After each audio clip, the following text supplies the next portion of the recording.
Today, we're going to cover what is emotional triggering and how does it show up? Why does this impact some more than others? Why is it showing up during today's crises when my trauma happened as a child? And how can mindfulness and resiliency help me with coping during a crisis? All this and more on today's show of Lessons in Life and Love with Coach Riana Milne. Welcome to Lessons in Life and Love with Riana Milne, where we show you how to have the positive mindset for success in all life areas. It's time to have the life you desire and the love you deserve. Hello, everyone, and welcome to Season 4 and Show 77 of the Lessons in Life and Love podcast. I'm your host and Global Life and Love Coach, Riana Milne, coming to you every Friday on lessonsinlifeandlove.com, my website, and on my app, Lessons in Life and Love on the go. I'm all about helping you transform your life in all areas into one that you're passionate about and to help you attract and have the love that you deserve. I'm on a mad mission to change the way the world loves, so you'll learn how to have emotionally healthy, evolved, and conscious love, and how to avoid toxic, painful, traumatic relationships, which seem too prevalent today. It's time to help you create the life you desire and to have the love that you deserve. So if you have a personal concern, I invite you to meet with me for a Life and Love Transformation Discovery session this week. Just sign up at my website on the homepage at rianamilne.com. So let's dive in, love angels and transformers, as we discuss trauma retriggered. Those who have childhood trauma usually disassociate past childhood and traumatic events into the unconscious mind to the point of barely remembering them. Many times these memories reemerge as an adult once someone is emotionally triggered. This reemerging can have a very negative and sometimes severe consequences and result in self-harming behaviors or even form into various addictions that people use to help them to cope. Let's talk about what emotional triggering means. During this coronavirus global crisis, many adults are getting emotionally triggered. If you add up isolation, loss of work, worrying about paying one's bills, no ability to socialize or go exercise off your stress, and there's this feeling of total loss of control. Those with childhood trauma have a high need for control and safety due to many different things, but usually abandonment issues as a child. And this could mean either physical or emotional abandonment. And there's usually volatile household that they grew up in, leaving them as adults wanting psychologically a high need for control. Our past traumatic events that were stored in the subconscious as a child come up again during times of stress or trauma.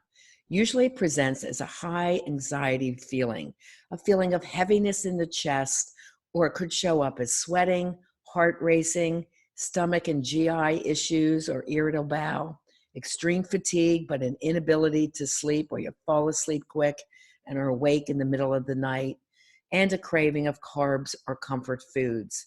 Negative thoughts and catastrophizing are common. We call that having false negative assumptions, where you assume and believe to the core that the worst will definitely happen. This can occur around a person or a situation. During this crisis, people are very afraid they're going to get sick and die alone, usually one of our most frightening thoughts as a human being. Our brain interacts with our bodies, with depression being the top mental illness in humans. Uncertainty is really challenging to deal with. It leads to anxiety. Brain health is very important for us to watch at all times. Behavioral, cognitive, or mindset exercises can help you feel better. Bring yourself into the now.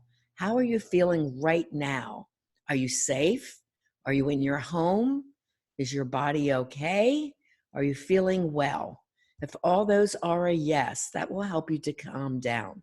You see, anxiety lives in the future, and depression exists in your past. What can you control right now? That's the question to ask yourself. There is a lot of choices we can make right now. We can choose to protect ourselves by staying home right now. You can choose to meditate. You can choose to take a walk around the block, right? What can you do to empower yourself? You can clean your home and your closet. You could start a new project. You could do something creative, contact old friends by Skype. It's good to see them at this time, or FaceTime, because then you have a feeling of really being with them. Remember, social distancing does not have to equal social isolation. So you see, there is a lot you can control right now, and you can make those empowered choices through something positive in each moment. What expert can you work with to get the support you need? I, as a global life and love coach and certified clinical trauma professional, work globally and virtually. So I'm available to anyone who is serious about getting help. Be sure to go to my website, rianamilne.com, and download your free resources there. There's a free ebook. You can do the 4 free love tests and get your free book chapter downloads of Live and Love Beyond Your Dream. And by getting a free gift, you'll also get on my newsletter list and receive many more educational free gifts and great promotional offers. Education and learning is great to do during this time off period, to only have you emerging more empowered and successful because you've learned something new. Past traumatic experiences impact both the conscious and the unconscious states of mind, as well as cause negative and faulty behavioral patterns that can sabotage one in life, love, business, and in other relationships. Negative thoughts seem to hijack their minds, especially during life-changing events that we cannot control, like a global crisis or the frightful situation of 9/11. These events are scary for every human, but some can handle them better than others. Why is that? Those with past childhood trauma who have experienced other traumatic events like a car accident, emotional abuse, an abusive love relationship, loss of a partner or a child, or had experienced a war situation, seem to re-experience the horrible feelings from the original impact they felt from the trauma that occurred in their past, even though they may not be the slight bit related in nature.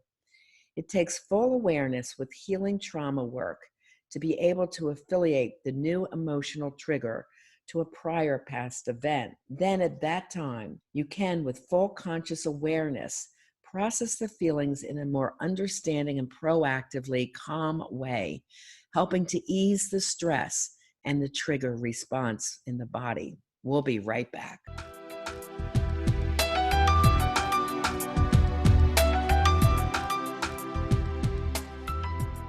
Are you feeling down, lonely, fearful, and frustrated when it comes to dating? Have you had repetitive toxic dates and relationships, but swear it will be better next time? Well, there's a reason you keep attracting the same type of partner, which we call same person, different face. It's called childhood trauma. Now, I know what you're thinking. Your childhood was pretty normal, because that's what most people say. But research shows that 90% of us have had at least 1 to 3 of the 10 described childhood traumas.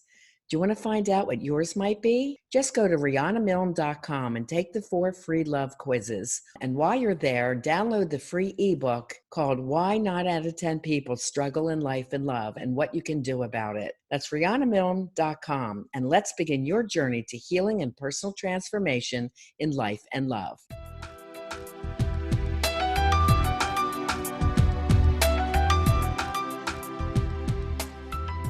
We're back. But childhood trauma could be one significant event, like a rape, or a series of horrible events, like repetitive physical beatings, constant bullying over several years, or being constantly yelled at by your parents. Even divorce of parents can be traumatic for most kids, or being born with an illness like asthma, or being identified at school as ADHD, making you feel different from everyone else.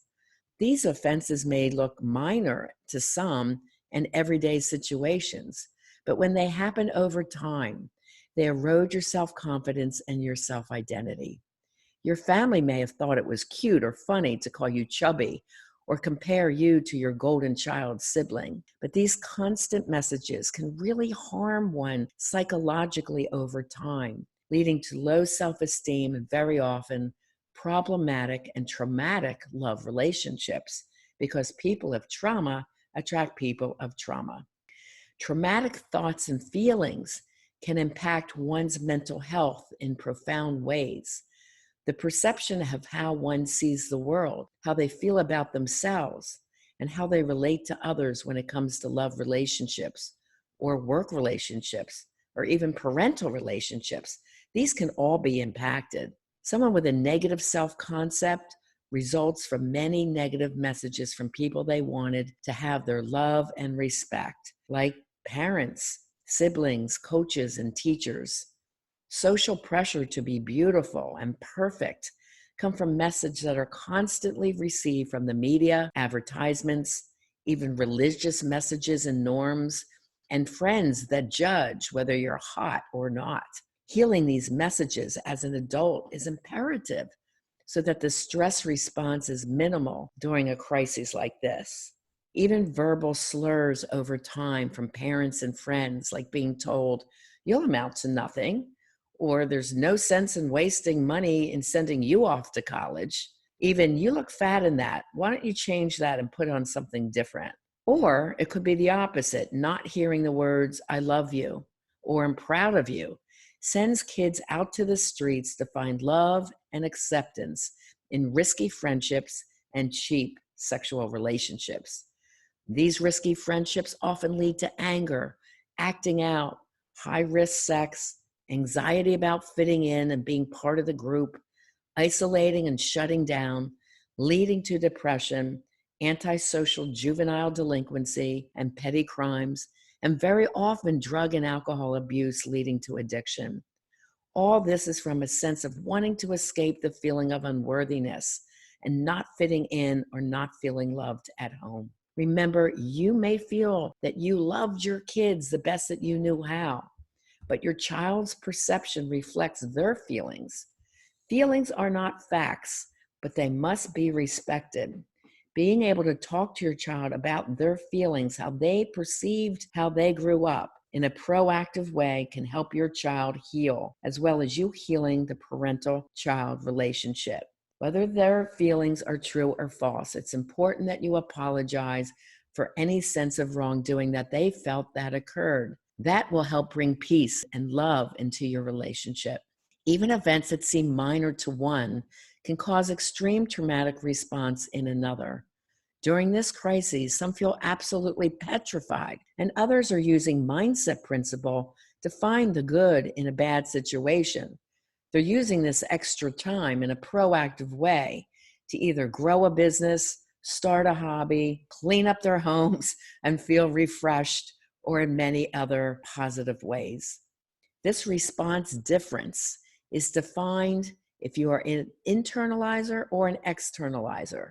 Adults who tend to be an externalizer acted out as a teen. Usually it's an act of anger against very strict parents or parents who tended to ignore them, and they did it to get attention. An internalizer usually was a child who would get beaten or hit if they spoke up, so they learned they better be safe and keep all their feelings and anger inside. These are the kids that tend to self-mutilate or cut. Men who were internalizers as kids are usually passive-aggressive as men. They don't say much when they are confronted, shutting down when they're angry or challenged, but then they lash out days later at something more mundane and not related to the initial problem. Men like this may often punish in a secret, covert way, leading to a secret life. The secret life is a form of revenge and control in a world that they feel they do not have much control in. I teach my coaching clients how to process their past trauma, and they are armed with a set of skills to use to help ease anxiety and any emotional triggering during times like this. They all meditate every day or twice a day for 15 minutes. This is proven in science and quantum physics to lower anxiety, depression, blood pressure, and cortisol levels, and increase serotonin and dopamine levels of the brain, which are your happy chemicals. This helps them feel calm and peaceful, and the studies show an 8 to 9 hour positive effect on the brain and the body once you meditate. So it's important to meditate in the morning. If you don't learn to heal your past trauma and emotional triggers, as a person grows older, these past adverse events can lead to unwanted misunderstood, and toxic behavioral patterns that can ruin and sabotage the love that you truly crave. Those with unhealed trauma have the greatest risk of developing self-harming behaviors, like developing a drug, alcohol, or mental health disorder, or having a hard time with handling stress. Without learning mindfulness and other interventions, it's too easy for most to use coping mechanisms that are dangerous and easily accessible, like alcohol and drugs. For others, they use psychotropic meds with minimum results and some negative side effects. And these are merely just a band-aid on the symptoms, as the real underlying issues of the childhood trauma has never been addressed. Learning coping skills and investing the time and resources to heal your past childhood or love trauma, or both, is imperative to feeling happier in life and during stressful situations. Learning the mindset for success, or mindfulness skills, having a sense of spirituality, learning about vitamin therapy, and how to respond in a conscious and proactive way versus an unconscious, uneducated, and reactive way are all essential to having a level of peace and contentment and the ability to self-monitor your stress reactions during triggering events, during even something like this global crisis. An incident like the coronavirus epidemic is a real test of your coping abilities when it comes to trauma. It is imperative that you understand that your feelings of anxiety and suffering, the inability to self-soothe, and to be proactive versus reactive are all originating from the lack of coping experiences that you did not have or did not learn as a child. And that's okay, because this is not your fault. Keep in mind, as a child, you're young, you're innocent, you're only a product of your own environment. The good news, there is help for this. You can indeed heal emotionally and psychologically from past childhood and love trauma. It starts with the desire to want to change your life. You must decide that you are ready to feel differently and be able to handle your life transitions in a more positive way. And I am here to help. Again, all you have to do to start that process is go to rianamilne.com to enroll for a life and love transformation discovery session, where you will meet with me for a solid hour after doing 6 assessments. This is a $500 value. Together, we get to the bottom of where your concerns are as an adult today and where they originated from in your past.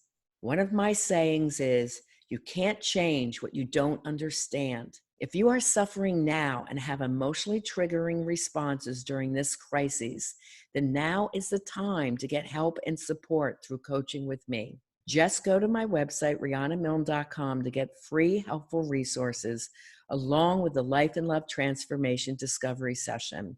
I have a free ebook there. You can take the 4 free love tests as well and get my books, Live Beyond Your Dreams, From Fear and Doubt to Personal Power, Purpose, and Success, and the #1 Amazon bestseller, Love Beyond Your Dreams.